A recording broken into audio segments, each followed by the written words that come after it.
nothing with this thing. All right. So where were we? Okay, so Saptamsha chart. Saptamsha chart, represents the 5th house of the birth chart, right? Which is mainly children. But what you also got to understand that Saptamsha kind of represents a couple of other things that we can use, or the 5th house represents a couple of other things in our birth chart, which we can use even in Saptamsha chart. Okay, so in Saptamsha chart, it represents not only children, like the 5th house that not only represents children, it represents romance, it represents creativity, like it represents what we create. Okay, it doesn't necessarily have to be children all the time. Like, for example, I created a book. Let's say I wrote one of these books. I created something. Now, after creating this something, first of all, I gotta see how good is that thing that I created. And the other thing that we want to see is that what will it give to me in return? Like, if I did something creative, let's say I'm an actor, I'm performing, I'm showing my creativity. What is the karma of that creativity? Will I find happiness through it? Will I find wealth through it? Will I find courage through it? Or creating something, will it give me overall happiness? Like people who create something, okay, and they keep creating things, but they just never feel happy. Like, oh, I created this. Oh, I'm so glad that I created this. They keep finding flaws. They keep finding, they keep criticizing it, and they're not happy with it. That is the 5th house. And 5th house also represents education, the happiness you may get from learning. So not only the D24 chart you would see, but mainly Saptamsha shows the happiness a person will enjoy from what they learn, education. And it will show, will that education bring in wealth? Will that education help you progress in life? So it's children, but it's also other things. And another thing is romance, Saptamsha. Or not Saptamsha, the 5th house is romance. So are you happy with the romance that you have, with your boyfriend, girlfriend, or anybody that you run into? What kind of a happiness will you get from these folks? That is also 5th house. So 5th house should be used for these things. Now, Saptamsha chart represents like you surgically open the 5th house and you open it. You look inside, okay? You look inside the promise of the 5th house. You see, are children promised? How many children are promised? What will you get through children? Will there be happiness or not through children? Could there be adoption? Could there be debts incurred through children? Same thing with romance and even education. Will me pursuing education, will I have to get debt? Will me pursuing education, will it fulfill my desires? Will it give me, some sort of like a comfort? So Saptamsha's 1st house, the 1st house of Saptamsha chart represents overall promise of if you will have children or not. It shows the strength of the overall chart. So it becomes the most important house for our Saptamsha chart. Like Saptamsha chart's 1st house shows that what is the overall strength of you having children and children themselves having strength. You can have children, but will those children have anything promised in this life? That's the 1st house overall. So that's the 1st house. Then 2nd house represents the wealth that you may get through your children. And it represents the promise of how much wealth your children will have. 3rd house represents the courage that you will get through children. Like, will your children will be standing by you and helping you with this courage? And it also shows the overall strength of their own courage. Fourth house is obviously happiness. How much happiness are you going to get? So if you have 1 children, 2 children, 5 children, is there happiness or no? Overall happiness. Okay. And fourth house represents land, real estate. It can also show promise of real estate. You know, like you have children and you were living in an apartment. Suddenly from an apartment you go to a house. Why? Was that promised in your chart? Of course it was promised in your chart because it is your Saptamsha chart that activated that. So with birth of children, if you are supposed to get real estate, the promise of real estate come alive. If you got real estate before children, just after marriage, that means your Navamsha promised a house through marriage. Like for me, as soon as my children were born, we went from apartment to a house. Like within, I would say, 7 months. After birth of my first daughter, within 7 months, we were in a house. So it shows what happiness do you get, how big of a house do you get. All of these things are seen from the Saptamsha fourth house through children. Okay, you may not have children, but you can have a big house. You may not be married, but you will have a big house. Why? Because it was promised to you, your Lagna. Your Lagna, your Swamsa Lagna, or Padha of the fourth house will show you exactly how happy you will be with the house, or if the promise of house is there or not. And then fifth house represents the intelligence of children. Fifth house represents how are your children going to be able to deal with this world mentally. How smart they will be. What's their desire going to be towards their educational pursuits? Will your children help you creatively? Like especially after birth of my children, okay, I became even more endowed with the knowledge of Jyotish. Literally after the birth of both my children, okay, both my girls, somehow, some way I started finding all these new information on astrology. Something which I would have never even dreamt of. They increased through the birth of my own children. They increased my knowledge. Like suddenly like after birth of my children, I'm like, I want to know about mathematics. I was very bad at math growing up. So with birth of my own children, I'm like, oh my God, I want to know mathematics. I want to know how to calculate an area of this thing. What is it? Why is it that I was so afraid of it? I want to know it. So I got curious. I learned it. Okay, just last year I learned it. But obviously you got to keep doing it if you want to remember it. I forgot. But I watched a YouTube video and I actually did it on my paper. I'm like, oh wow, this is pretty easy. But then I didn't do it after that. So what happens? My brain forgets it. But it shows that my own intelligence was affected through the birth of my children.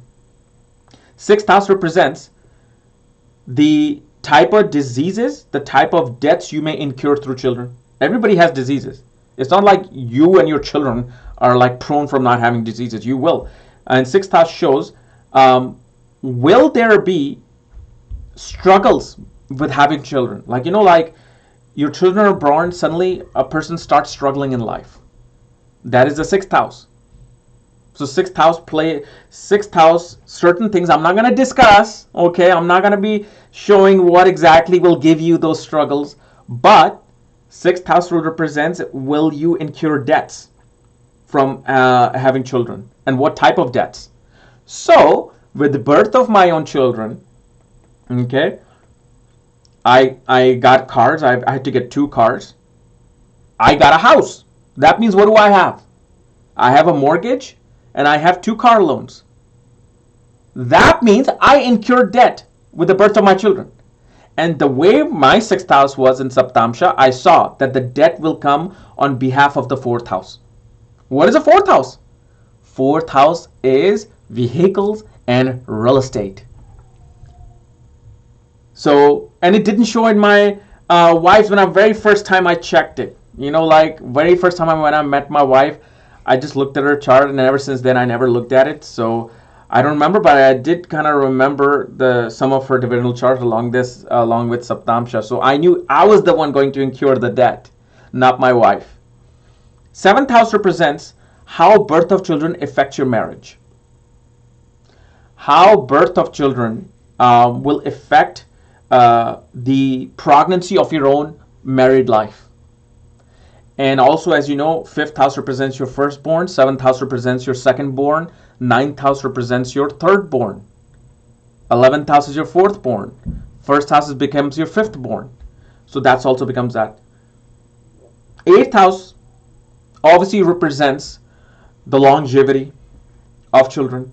Eighth house represents the longevity of your own partnership after children are born. You know, like children are born, and this happens literally, I would say probably like over a million, 10, 15, 20 million times, where child is born and somehow problems come in the marriage and divorce happens. So you see this eighth house as the longevity of the seventh house as well. This is a very important chart because it shows how children are affecting you. Happy married couple, you know, were high school sweethearts. They were just in love with each other. But as soon as children were born, problems started in marriage. This happened, that happened, and they got divorced. But they love their children. But for them, they think that the problem started because of my partner. If they knew Vedic astrology, they knew some of these things of divisional charts and Vedic astrology, like, with birth of our children, we got separated. Then comes the ninth house. Ninth house represents your ancestors. Ninth house represents your grandchildren. And ninth house becomes a very, very important part of promise of children. Why? You got to realize most of the children that are born in this world, including us, we are our ancestors. We are our Pitris, coming down back on earth probably for the 10,000th time. Most of the time what happens is the ancestors gets recycled because certain promises are not fulfilled, certain desires are not fulfilled. You haven't paid certain debts off. You are reborn again. And the easiest way to see the rebirth is some ancestors coming more. I could be the great, great, great, great, great, great grandfather of my own self. So I'm coming back. So if we knew some of these things, I would be like, oh my God, who's my fourth great grandfather? Oh my God, that's him. That's me. If there's astrology is so deep. I mean, I don't know how to figure these things out, but it is like that. This is what ninth house shows. The promise of the children along with the first house, because your ancestor must recycle here. Also, obviously shows grandchildren. If the promise of grandchildren is not there, most of the time it shows that, well, they may not have children. That's why they don't have grandchildren. But there's another thing with the ninth house.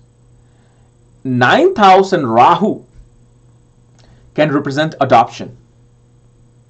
So, ninth house is not promising children, but the promise of children is there. That means now you will adopt. So let's say Rahu's in the fifth house, ninth lord is in the eighth house. No aspect of Jupiter on that. It can show a person will probably adopt. That means you are getting children. Okay, and I'll share some of the more things like how this happens, but you are getting children, but it's not coming through the natural process of the recycling of ancestors. And this is why it's very important to understand that if you don't want to come back, then either, number one, don't have desires that, oh, I want to be a famous actor and I'm dying as not being famous as the next big actor or next big athlete. Well, that's a little stamp right there you put for yourself that the soul is not happy, not being able to achieve its goals. Then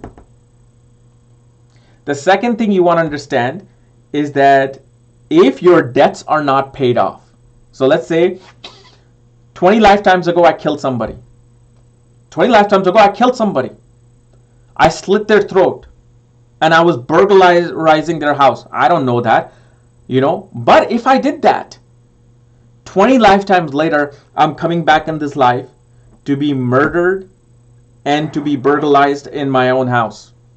Something like that. That means that debt has to be paid because I created that debt for myself by creating a sin. Now, of course, there's many different versions of sin.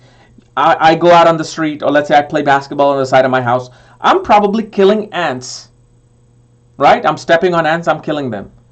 Is that a sin? Well, there are different types of sins. There's conscious sins, then there are unconscious sins. But one thing you got to understand with this ninth house thing and Saptamsha chart and rebirth is that do Kriya Yoga.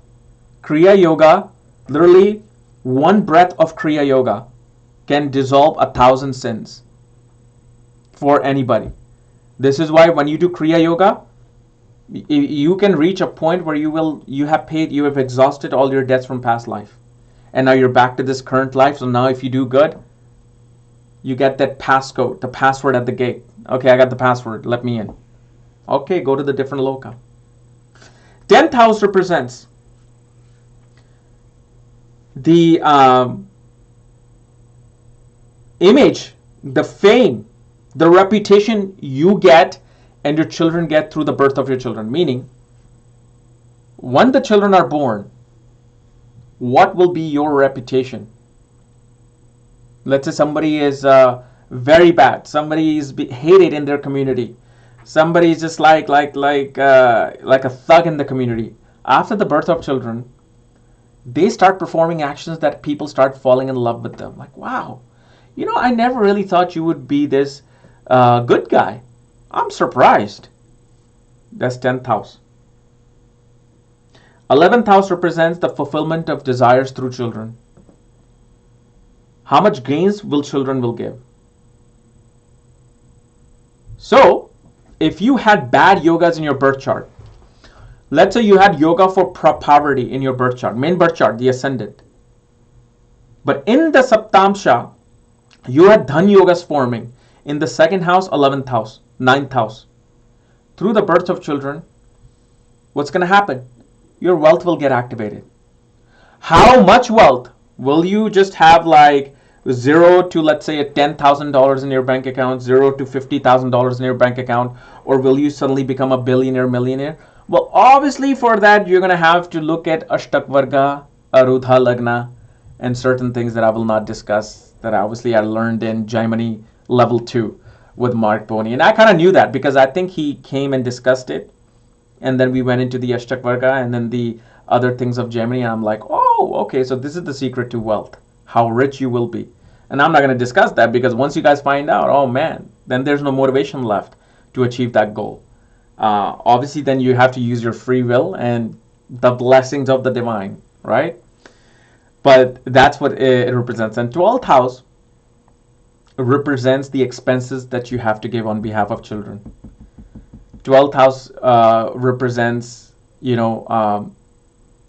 ability to go to foreign lands through children. It can represent losses on behalf of children. Like when you when you have children, the Saptamsha will come alive. All the houses comes alive. Okay, it's not like one house is coming alive and then with the second child, the 6th house is coming alive. No, they all come alive.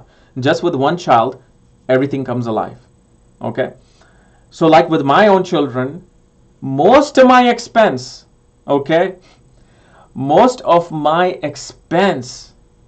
goes towards them, raising them. Like you guys will be astonished with the amount that I pay weekly for both my daughters to have a tutor come in at their young age to give them a development of young age. Now this our teacher, okay, here in DC, she's African American, okay, the best teacher I've seen. Guess what? She said, I can teach your children Hindi. She said, I can teach your children Hindi. She said, I have a way of showing them like what tomato equals tomato, or ginger equals adrak. She can teach us. She will be doing that in advanced things. So that their food, diapers, oh my God, I can't wait for them to be potty trained. Diapers, health insurance. With the birth of my first daughter, then birth of my second daughter, each time a child was born, especially in US, our healthcare insurance went like twice as much. Then after the birth of the second daughter, it went again twice as much. I'm like just telling my wife, I'm like, I'm just giving money away for free, all this big chunk of money every month for health insurance. Why? Because now I have a family. I have 2 kids. I have a wife. So this is why next time when you criticize, oh man, you're just trying to be all businessman in astrology. You're out just here to, rob people and all that. Well, hopefully you guys have a better understanding of why someone has to earn money, because I can do this full time, give you all the information, give you all these prodigies, give you all these, great, literally super athletes of astrology coming on my channel. It's not a part-time thing. So if I say, hey, get my reports or get my t-shirt, it's not for me to get this. It's because you got to understand, I have a stress of children now. My Saptamsha is alive. My 6th house of debt is alive. That means I got debt. I have to pay that debt off, right? 12th house of expenses is alive.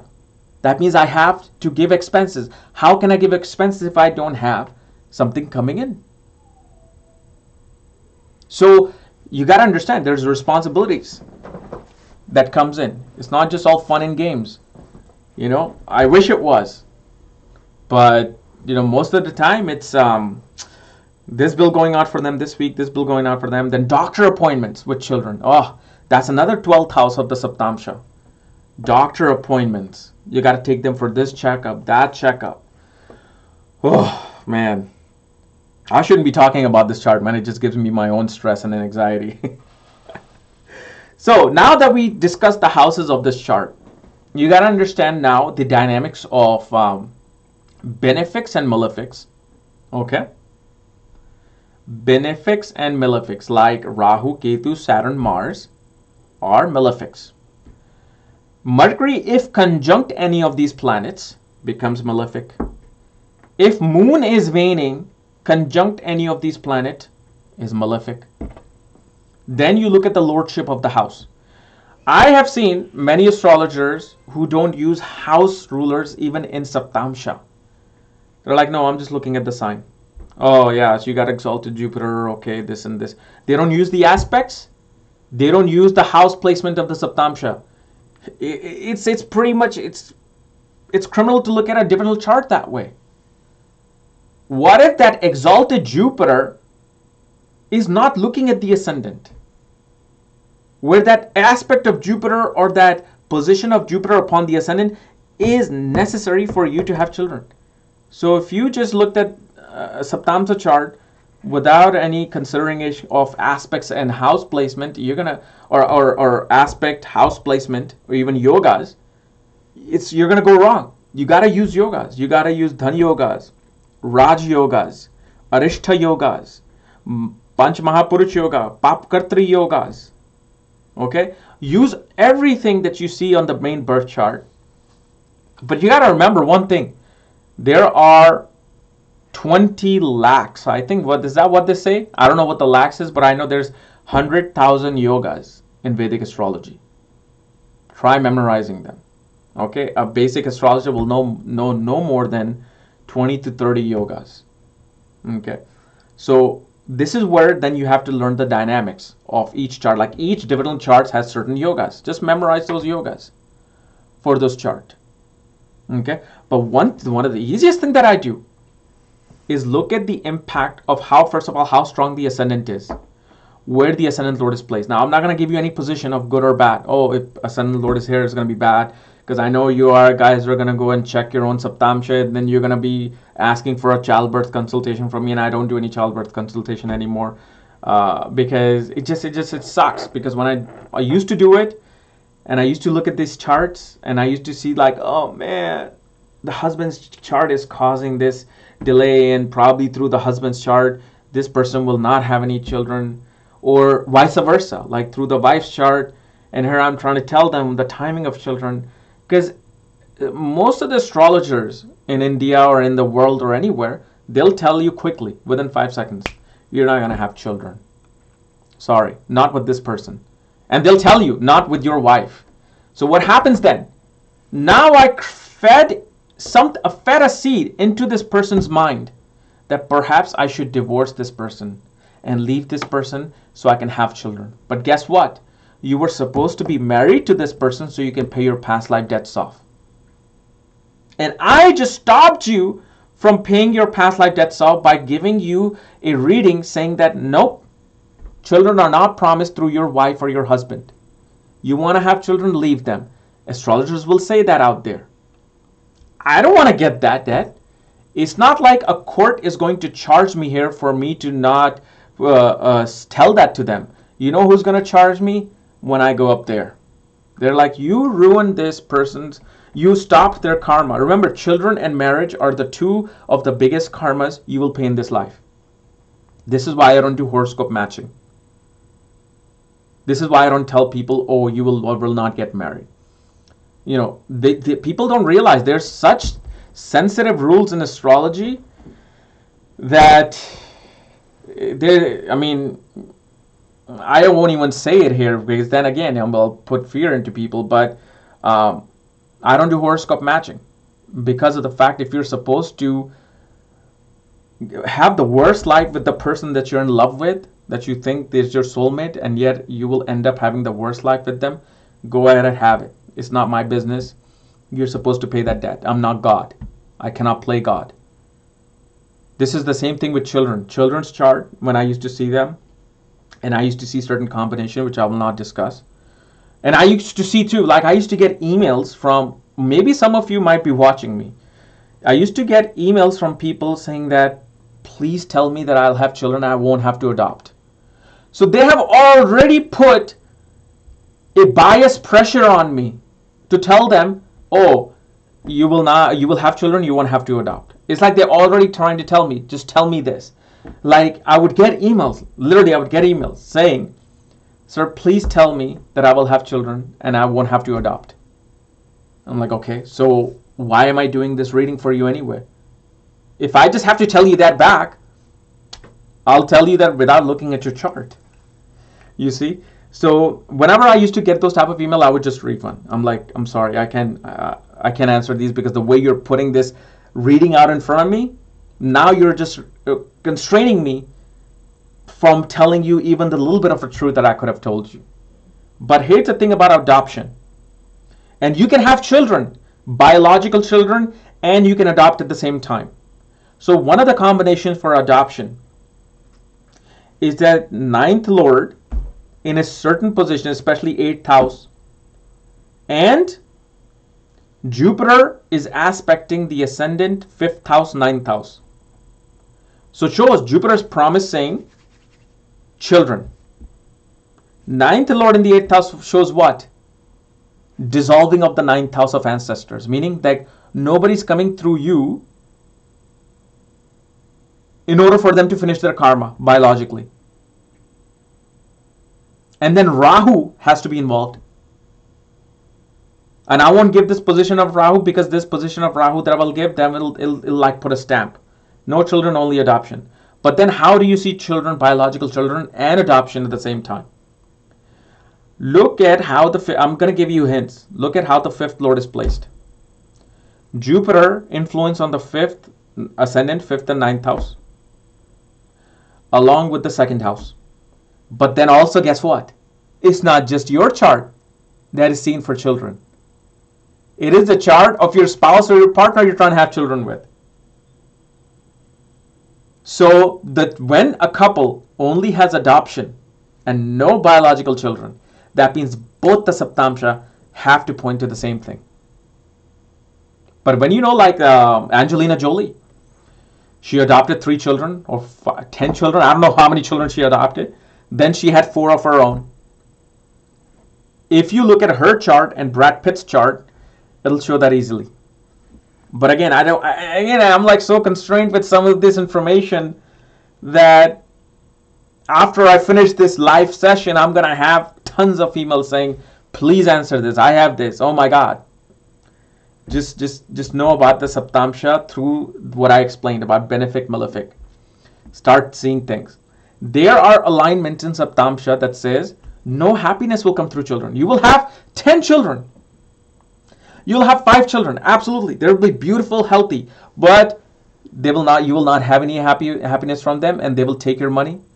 They will put you in debt, and they will throw you out. I see that when I was doing the childbirth reading. I would see that of course this person is going to get children, but I see a complete damage of life. But why would I want to tell that to a woman who is trying to become a mother? Who am I to tell her that? What right do I have to tell her you're not going to be happy from that child that you're desperately wanting to have? It is your prarabdha karma. You're getting these feelings. This Wi-Fi device, that moon that we have, the mind, gets these conscious Wi-Fi thing that, oh, get children, get children, get children. Why? Because you're supposed to pay your past life debt off with this person that you probably murdered, or this person that you looted in past life. They're coming back as your child, so they can rob you blind of your money. Hey, pay your debts off. Me not telling you these things is actually helping you get closer to that better place.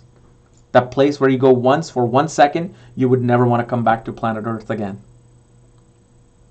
So this is how Saptamsha is really seen and read. But remember, debts are not bad, expenses are not bad. Because debts can simply mean you have a house. Let's say I have 3 houses. That means I should be getting great amount of debt, right? Like average house in US is now $400,000, $500,000. So if it shows huge debt on behalf of children, it's not really a bad thing. What you need to see is how much are you gaining through children as well.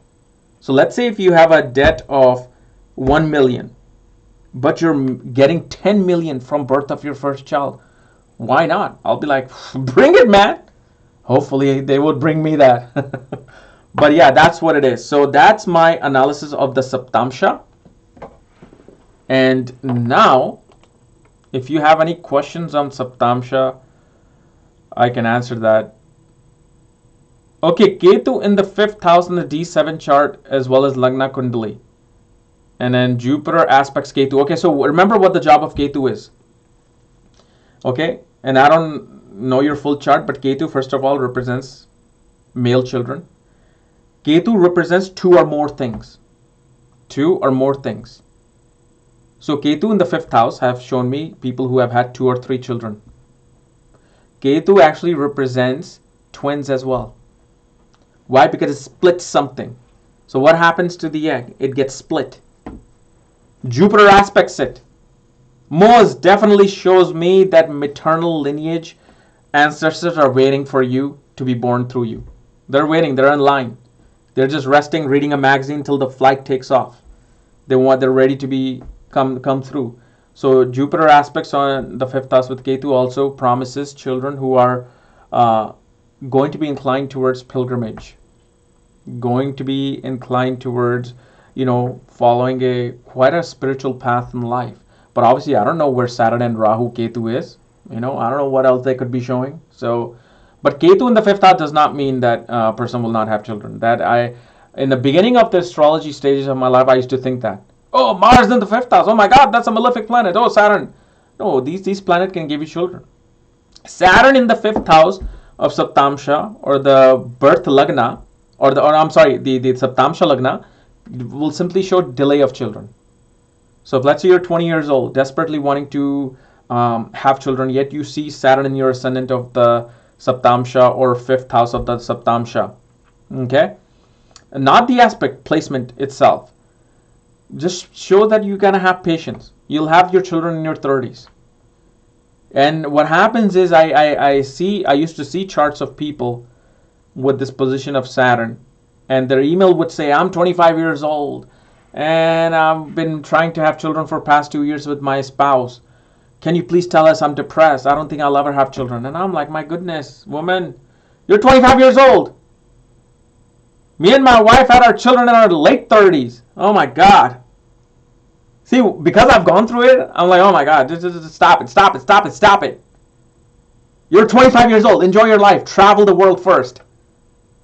Because once kids come, you wish you were 25. Okay? Without kids. Believe me on that. So D7 Mercury in Virgo Lagna. Oh man, intelligent children. Your children, very quick-minded, and they will either be very good in mathematics, astrologers, teachers, and especially exalted Mercury in the ascendant of the Saptamsha shows that one of your past best friend or sibling could be coming as your child, and shows that through the birth of children, your analytical and logical intelligence will increase. Your ability to make quick but right decisions will increase. Rahu in the 5th house. Well, is it your birth chart or Saptamsha chart? Because if it's a birth chart, I mean, it can mean a lot of things. Rahu in the 5th house can take a person into education related to clinical psychology, astronomy, in fields of software technology. Rahu in the 5th house of Saptamsha can show children could be born in foreign lands, or children may come through unusual means like C-section. Rahu in the 5th house can show that through children, you suddenly might get addicted to putting money in stock market, suddenly wanting to gamble things. And Rahu, obviously, as you know, represents sudden expansion. So Rahu in the 5th house can show suddenly, after 35 years of no children, suddenly, bam, bam, bam, you're having twins, you're having triplets, and suddenly you're like, I have abundance of children in front of you.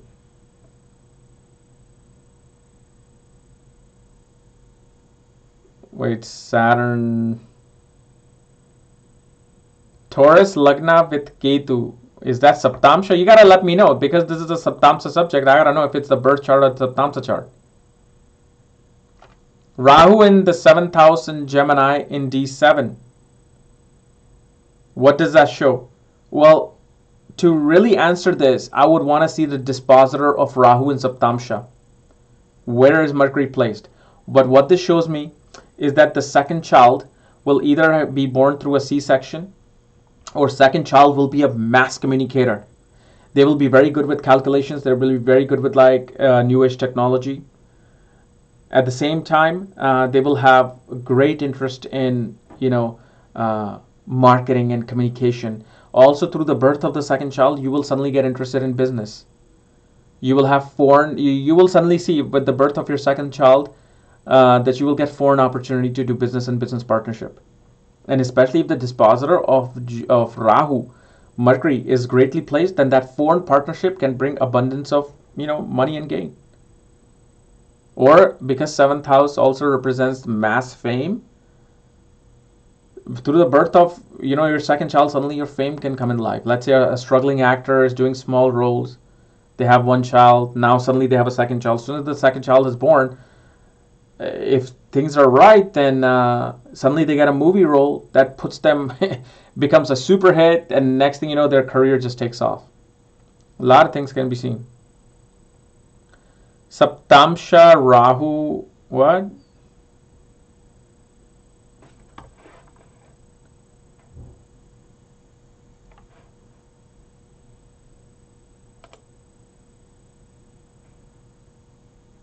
Wait, hold on. What is this? Send a super chat? What is this called? Send a super chat. Oh, wait, hold on.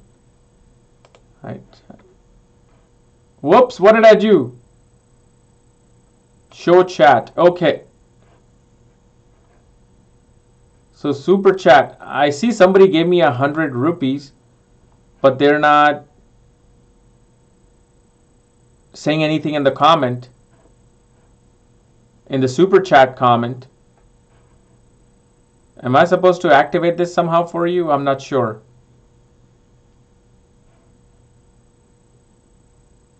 Public. Okay. Anyway, so D7 Lagna, Lord Moon in the 8th house. So you're a Cancer ascendant. Moon is in the 8th house in Aquarius. Obviously, definitely this shows me that you need to wait to have children. You have to cross, I think, the 31st or 32nd age to have children. Also shows if Saturn is well placed, there will be sudden rise in life for you through the birth of your children. Also at the same time, if your relationship with your in-laws were very restrained, not good at all, and if Jupiter aspects Moon or Saturn is in very good placement, then sudden wealth of emotions will come in towards your in-laws. Because remember, Moon, the 8th house does not represent a bad thing in Saptamsha. The 8th house represents sudden things. Like if you have children in your life, they'll be sudden. Like you were trying, you lost hope, you didn't care, and suddenly one day your wife or you say, oh my God, I'm pregnant.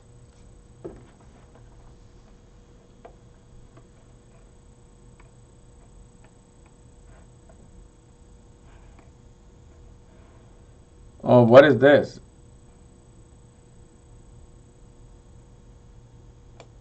Buy and send. Why am I supposed to send? What is this thing doing? Jesus.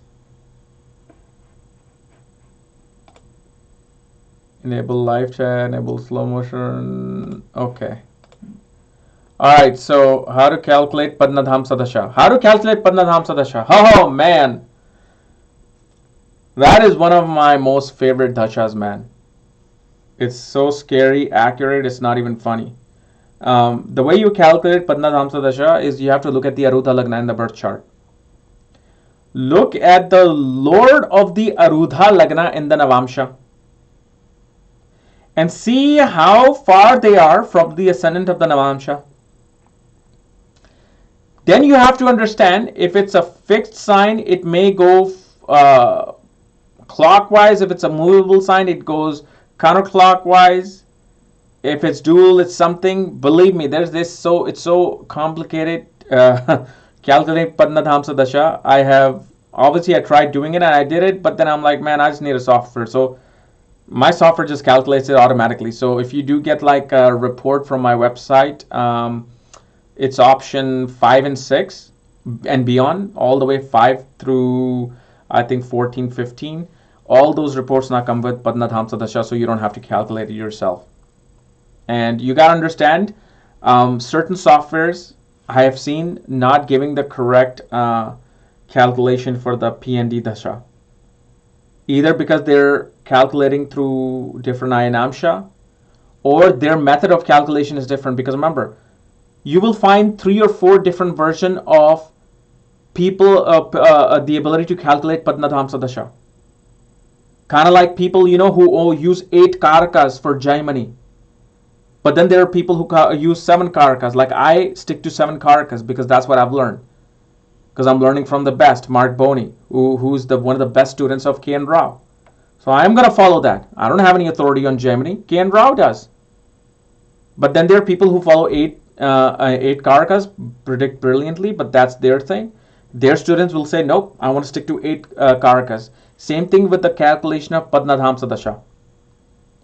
Certain software give wrong, not wrong, just a different time period. And I'm like, well, this is not matching with the way I'm learning from Mark Boney. So I can rely on that. This is why I only do the way Mark Boney follows the calculation of Padnadhamsa Dasha. So Venus exalted but combusted in 11th house. How far is it from Sun? Is it 1 degree, 4 degrees, 5 degrees, 10 degrees? Because I have seen to see that even 5 degrees away from Sun combustion does not really work. Like usually they say it's like 10 degrees from the Sun and it's combust. No, it's not. It's heated, but it's not combust. Like combustion, don't take combustion as like the planet is not going to do anything. If a planet is really combust and not does anything, you would probably won't be alive. Because Venus represents certain body parts, certain health alignments. That means they should be missing. So don't look at combustion as like, okay, that's it, the planet's not going to do anything. Planet's doing exactly everything to the 100% of their power in your birth chart. Birth chart, Jupiter 5th house opposite Rahu. That means Jupiter, Ketu are in the 5th house. Okay. Most definitely shows First of all, that one would have great interest in attaining education in psychology, education in biology, environmental science, research-based science, and it definitely shows that you will have great luck in terms of having children. Obviously, I don't know which sign this is happening in, and again, I mean, it promises birth of multiple children. Definitely can show male children and all that, but again, I don't know what your partner's fifth house is or how they're mixing. See, you got to understand the sex of a child, if it's a male or female, is not really just seen from the fifth house of the Saptamsha or the ninth house of the Saptamsha or anything, or what planet is in the fifth house. Three things go into judging the sex of a child: your Saptamsha, spouse's Saptamsha, your Navamsha, spouse's Navamsha. And obviously, I would add the third thing, which is the birth chart itself. Once you see this, then your Mercury has to calculate quickly what is the sex of a child. But then there's a book that I'm still trying to find out. There's a book out there. Okay? And obviously your time of birth has to be very accurate. Just by looking at the degree of the fifth lord in your birth chart, you will know exactly how many children you will have. By looking at the degree of the third lord in your main birth chart, you will know how many siblings you have or if you will not have any siblings. I'm looking for this book because I know it's out there. I know it's out there, and it is based on Vedic astrology. And that's something that just tells you right away. Boom! The ascendant of your own lagna, the ascendant of your ascendant degrees of your own ascendant, will tell a person if you are a part of a twin or not. So that's the way actually great scholars do it. They probably won't even tell you, but that's how they're doing it. Because the hardest thing is to determine how many brothers, sisters you will have and how many number of children you will have. People who look and they say, oh, I'm looking at through here. They're actually so super intelligent, they know the degree. Fifth lord is at 24.6 degrees. That means they rounded off to 25th degree. That means, okay, you will have 2 boys, 1 girl. That's it. Saturn what? Jupiter, Venus, Moon, Jupiter, and Rahu in the 5th house in Libra of the Saptamsha birth chart, because it's going to have too many different things.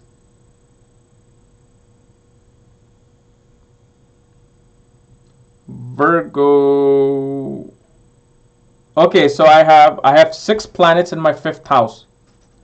Libra, birth chart. And lately I got a lot of dreams of past life. Can you help me understand this? Well, what 6 planets do you have? What sign are they in? This is for my super chat. Impact of debilitated Saturn in the 1st house in Aries in the ascendant in the D10 conjunct Venus and Moon. Well, first of all, this clearly shows me you will never ever find right bosses in your life. If you're looking for a mentor or a boss who will help you progress in your career, okay, it clearly shows that you will find people who are going to be very rude to you in your workspace. In your workspace, women, elderly or mature women, will make you work 10 times as hard if they're your bosses without giving any results in back. Now, depending, obviously your 7th lord is in the ascendant in Aries in the Samsha, giving a great Neech Bhang Raj Yoga to your Saturn. And this shows that a person will do either very well through their own effort in business partnership, or especially they have to at least cross like the age of 36 when Saturn becomes mature for this Saturn to suddenly give you great results when it comes to your career. But definitely this is one of the combination where a person will find much more happiness working by themselves in a business form than being a servant to a job or government. So that's what it does. But I'm still waiting for the one that said I have 6 planets in the 5th house in Libra. because that means you're Gemini ascendant, and 6 planets in the 5th house can represent many things. It can show you have multitudes of educational interests: biology, history, arts, psychology. I mean, you name it. That's why whenever there's 4 or more planets anywhere in the chart, a person will have many interests in whichever house they're in. And definitely, I'm pretty sure most of the planets are in your 5th house.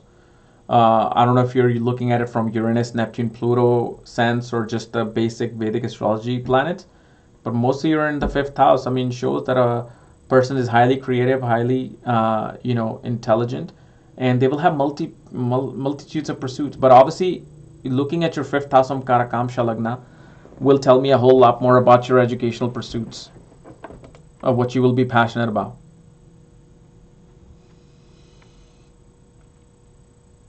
What does Rahu conjunct Jupiter in this? What? Can I see sex drive? Of course you can see sex drive through a birth chart. You gotta look at the alignment, the distance between Mars and Venus.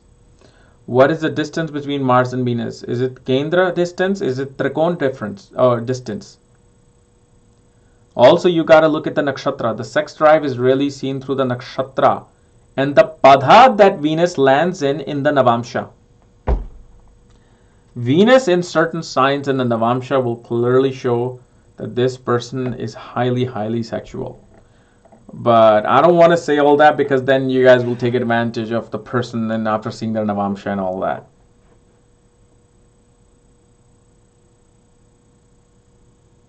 Jupiter in the 5th house, debilitated Virgo Lagna. Okay, so Jupiter in the 5th house debilitated, first of all, I don't know exactly which nakshatra and padha it's in. It could be exalted in the Navamsha, which means it gets a Neech Bangraj Yoga. But even if Jupiter is exalted in Navamsha, will definitely show that marriage will happen late. Children will come in late. Especially, I don't know exactly where your Saturn is placed. Is it exalted? It is aspecting Jupiter. And mainly, obviously, shows me if it's a female's chart, you are looking for, you're always somehow looking for the wrong type of people early in life. Not that they're running into you. You want, like, you go for looks more than personality. You go for their wealth more than, their wealth of knowledge. And by running into wrong people, which is your karma in this life, you get to understand, oh, okay, maybe I shouldn't go for looks. Maybe I shouldn't go for somebody who has the most money. Okay, fine, I will try to look for somebody much more decent, which will obviously show with the position of the Jupiter in Navamsha. Like, what is the heart of the Jupiter? And so you're quite superficial in nature in terms of looking at a relationship. I want somebody with looks and dashing looks and nice car and house and proper career. I want them to have proper education. I don't want to date anybody who doesn't have a PhD or master's degree. It becomes that. Like, you put restrictions on Jupiter. Jupiter is a guru. Guru does not need restrictions. But it is your part of the karma to think like that. Obviously, Jupiter in the 5th house from the Lagna can show interest in education of business management. Business management, human resources, accounts, background. Does anybody know their, if you gotten any report from my website, do you know which Padnadhamsa Dasha you're going to? Because I can give you some great predictions right now.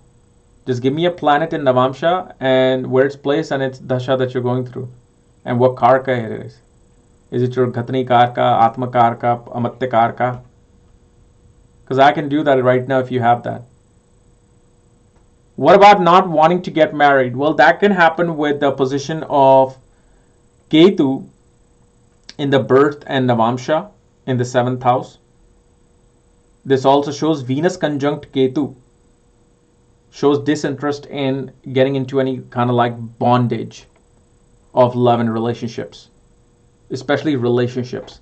Love is something that everybody wants. Unless of course you're a psychopath, then for you love doesn't mean anything. But actually it's funny, I'm actually doing research on looking at psychopaths, schizophrenics, because I'm studying nakshatra as well, and I'm learning, I've learned these Gemini techniques, so I want to apply and see if it's really working in there. And you also have to obviously see how your Mercury and Venus are. Mercury-Venus position actually in the birth chart will show if you're interested in one matrimonial commitment or many. And it'll show that if a person wants to not be married because they want to have many relationships, or they just don't want to get married because they don't want to be with anybody else. Like, I'll give you an example. Let's take Padnadhamsa Dasha for example. Okay? Ketu is in the 12th house or 7th house in your birth chart. And the Padnadhamsa Dasha, the Rashi Dasha of the Navamsha, becomes alive early in your life. Let's say when you're 15, 16, 20, 25, 30, right before you're getting married. And let's say that Padnadhamsa Dasha lasts for 10 years. In that 10 years, we can see that the person did not want to get married. They probably were celibate. Especially if Ketu was in a water sign. But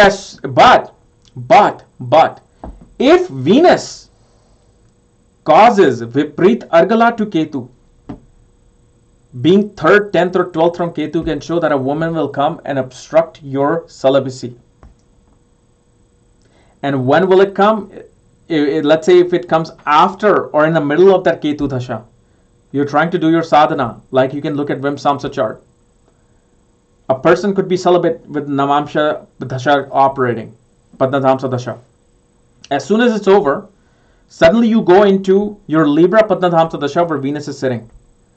As soon as this time is over, suddenly you're like, oh my God, I want to get married. Forget this celibacy. I want to have sexual relationships. This is how powerful Padnadhamsa Dasha is. You can see when certain desires comes alive, when certain desires shuts down, what happens? I mean, Vimshotri Dasha, let me give you a great analysis of what Dashas are. Vimshotri represents this umbrella of Rahu. What is the umbrella you're operating under? Okay? Like big umbrella. 20 year, let's say 19 year Saturn period. You're going to be very serious about everything. You're going to become quite orthodox in nature. You're going to be very disciplined, structured, organized. You'll be making a lot of sacrifices and putting a lot of commitment into things. Okay? That's like the overall umbrella we see. Then comes Charadasha. Charadasha shows the point of trigger of children, trigger of promotions. It can show triggering points of going to foreign places, foreign lands. In Navamsha, the Padnadhamsa Dasha shows the things that you will face, that you will have to do with. Like Charadasha may show something that you may incline towards. Like if a Putrakarka sign becomes active, there'll be this desire that, okay, maybe I want to have children. But Padnadhamsa Dasha will show you had children. Whether you desired them or not, you had children. That's it. This is why Rishi Jaimani said in one of his sloka of Padhanavamsha Dasha, the ultimate source of truth. So whether you want to get married or not, whether you want, I'm using that kama, want to have children or not, Padnadhamsa will say, I don't care what you want or not want, you get it or you don't get it. That's what Padnadhamsa is. My screen is frozen. Oh, that's right, it's frozen. Well, anyway, guys, I think it's trying to tell me that I should go out and come back next week. So, तब तक के लिए आज्ञा दीजिए. नमस्कार.